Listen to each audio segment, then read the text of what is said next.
শেষ ওয়ালে যেগুলো রয়েছে সেগুলো করে দিন। তুমি বলছিলে না মেশাতে গেলে পর অনেক সময় সমস্যা হয়, এটা একটুখানি কাট করে নেবে, তাহলে বাটিটা বাটিতেই থাকবে, উল্টে যাবে না।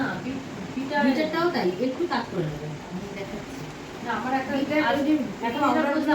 আমার স্টিলের গামলা, এটা স্টিলে আরো বিটারে ওরকম আওয়াজ হবে তো, ফেডারেল করে আওয়াজ হবে তো, সেটা বেশি প্লাস্টিকের নেবে একটু এরকম টাইপের গামলাগুলোতে যদি ক্রিম বিট করিস মোটামুটি উধার কামার উধারই रहेगा।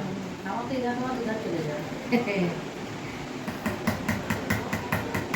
টেস্ট করবি, টেস্ট করবি? হ্যাঁ কি আছে ওদের কাঁচা ডিম করি না আছে, না যেটা খাবে সেটাই ও খাবে। নে টেস্ট করে দেবো নে। আমি না আহ! কাঁচা কাঁচা ময়দা এইটা দিয়ে মালপোয়া বানানো যাবে কিন্তু, ঠিক আছে? হ্যাঁ কি ভালো মিষ্টি হয়েছে। তো মিষ্টি তো হবে, তুই কনডেন্স মিল্ক দিয়েছিস, মিষ্টি হবে না? ये लो बता, गिफ्ट